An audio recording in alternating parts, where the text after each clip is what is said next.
Uy, ang ingay! Hey guys! Welcome back to my channel. This is Krisha M. And for today's video, meron naman tayong Shopee haul. Kasi may mga nagpadala din dito. Tapos may na-shopping yung kapatid ko na plus size and mga workout clothes. So, wag na natin patagalin pa at mag-start na tayo agad.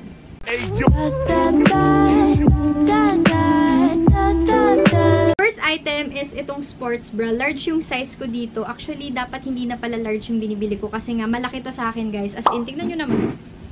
Mahaba siya sa akin, tapos dapat siguro medium na, pero ito yung itsura niya. Ang ganda sana ng quality nito. Just stretchable siya. Meron na din siyang kasamang foam dito, so safe na safe tayo kapag nag-workout. And yung likod na part niya, ganito yung pagkakastrap. Medyo mahirap lang, pero kailangan bago nyo siya suotin, nakaganito na para secure na po. Galing tong overseas, and yung price nito, I think nasa 200 plus lang. So if ever na gusto nyo, everything naman, lagi ko yan nililink sa description box. So ito yung itsura niya. Plano ko nga to ibenta ng mas mura. Kasi hindi naman siya kasya sa akin. So, ipi-pre-love ko na lang to. Meron din isa ditong sports bra from Shopee. Ipi-pre-love ko din to kasi nga, ang laki nito, sobra. Large din to. So, ito yung itsura niya. Ang gaganda pa naman ng quality ng binili kong sports bra kaso hindi ko sila magagamit. So, yung next naman ay yung mga favorite ko na cyclings. And ito mga to ay nasa 250 plus pesos lang. And ito yung itsura niya. Meron akong pink, black, and itong blue. Yung tela niya, hindi siya yung parang sa leggings. Iba eh. Para siyang, hindi ko alam. Pero ilalagay ko na lang dyan sa screen. So, ito yung itsura niya.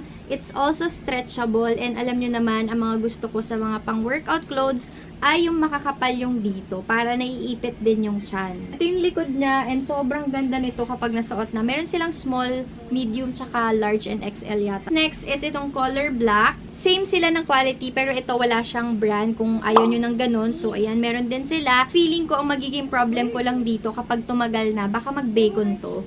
Ayan o, kasi nagka-crumple na siya. Pero babalitaan ko kayo sa future vlogs kung magbe-bacon man siya ng mabilis. And itong last color is itong blue, diba? Sobrang ganda niya. Tsaka nakakahubog talaga siya ng katawan.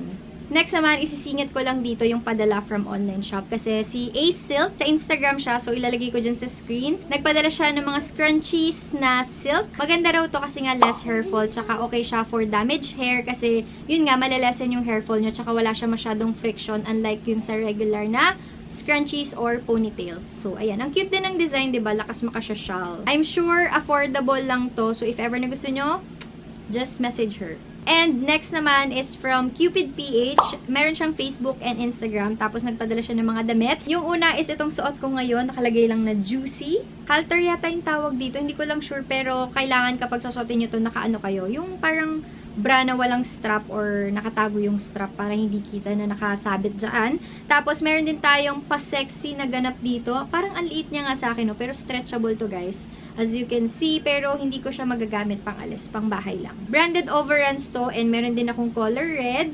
Ang ganda nito, guys. As in, tapos, wala naman ako nakikitang defect kahit na overruns siya. Meron din siya mga pants, t-shirts. Ang gaganda, as in, promise. So, check nyo na lang. I really like this one. I think 100 plus lang to. So, very affordable. And yung last na pinadala niya is itong dress. Maganda sana to pang summer or pag color black. Kasi mahilig talaga ako sa black. Pero, yan, color yellow. Mukha siyang maliit to. Parang pang bata. Pero, stretchable yan. Shinin! Diba? Sobrang stretchy niya. And kapag susuotin nyo to, kailangan yung panty nyo ay seamless para hindi siya bakat or kailangan naka-bomber jacket kayo or ano yung denim jacket pala. So, yun yung ibig sabihin ko. Nakapag-picture na rin ako nito. Next naman, kasi, ayan, napapansin nyo medyo kulot yung hair ko ngayon. Kasi nga, kinulot ko siya. Bili to ng mother ko sa Shopee. So, ito lang. Affordable lang nito, guys. And masasabi ko na effective siya kung wala kayong budget. Pang curl talaga na desaksa kasi medyo pricey yun. Mga ganun. At least, ito wala siyang heat. Hindi madadamage yung buhok nyo at makaka-curl pa siya.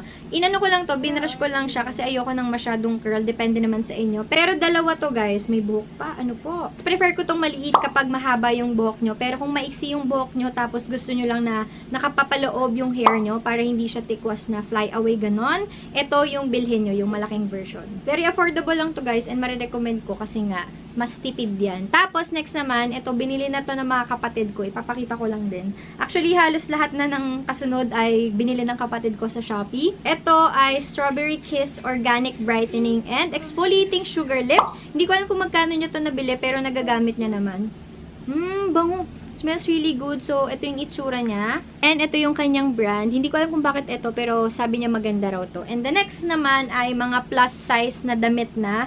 So, if ever na plus size kayo or ka-size nyo yung kapatid ko, ito na yung perfect na damit para sa inyo. So, unang-una is itong crop top na sando. Ang ganda nito. Knowing my little sister, affordable lang din yung mga binibili nun pagdating sa Shopee. So, ito yung unang-una. Bumili din siya ng sando. Ito yung mga sando na nauuso ngayon. Pero, mas malaki siya, diba? At least, meron ng size yung mga plus size. Parang ano to, galing tong tay-tay, mga ganon. So, next naman, ito, ang hirap makahanap ng short. Kasi usually, yung kapatid ko, naghahanap siya ng shorts. Yung branded, Forever 21, H&M. Pero, mahal yun. Parang nasa 800, 600 yung short. Or mas mahal pa. Pero, nakabili siya from Shopee. Tiyanan! Ang ganda din ng quality nito. Tapos may pa-lining lang dyan na tatlo. Parang Adidas, ganon. So, it's stretchable as well. Sobrang gusto ko to. Sana nga may ganito na pang, pang petit. Kasi nga, ang ganda ng quality nito. Tapos, bumili din siya ng short. Ito, parang katulad siya yung nabili ko from Jukaykay. 100 pesos niya lang din to nabili. Mustard yellow lang. And ayan, stretchable siya. Kung titignan nyo kasi yung ganyan, parang hindi siya malaki. Pero, ayan, stretchable po siya if ever you're wondering. Next naman is itong TERNO na tie-dye. Usong-uso to. Actually, pinag-usapan namin noon kung mag-resell kami. Pero mahal kasi kapag reseller price. Kaya bumili na lang siya sa Shopee. So, ayan. Cycling to sa kanya, guys. Pero feeling ko kasya din to sa akin eh. Tapos, meron siyang partner na tie-dye na t-shirt. So, ito yung itsura niya. Yung quality ng mga damit na nabibili sa tay-tay, ganun. Bumili din siya ng sando. Uy, pareho kami. Yung style niya, kapareho nung style sa akin. Pero, mas maganda yung quality nito kasi nga mas makapal siya. And, ito naman, ganyan. Pero maganda na rin to. Halter ba? Halter back? Di ko alam. Pero, ayan yung itsura niya. The next one, ito, gusto ko yung mga ganitong damit. Say hi.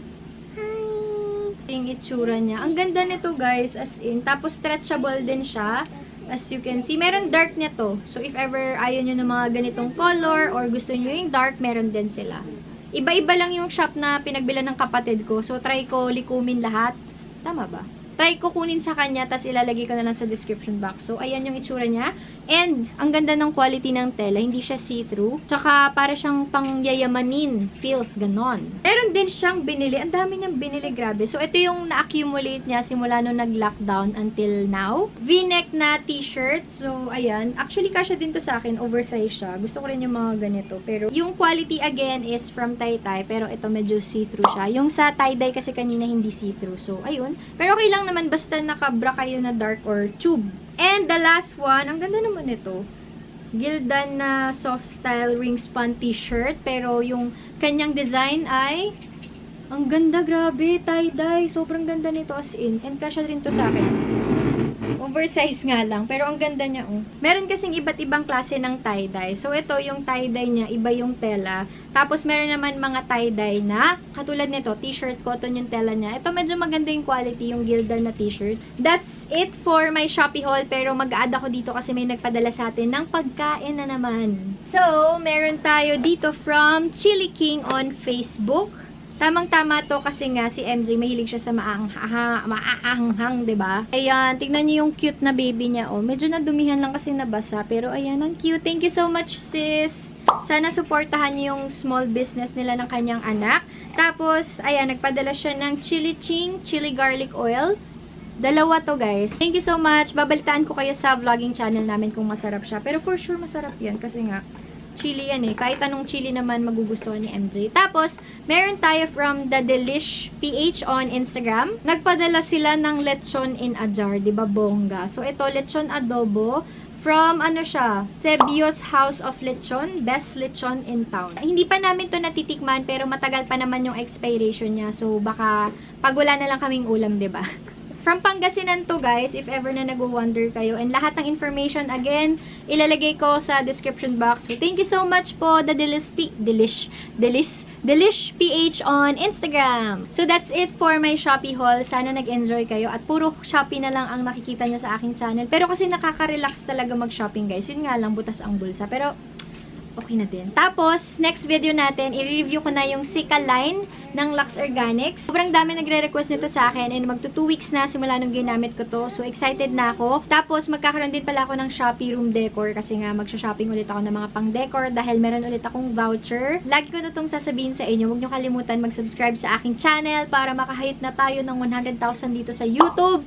So, ayun. Also, follow me on my social media accounts and I'll see you on the next one. Bye!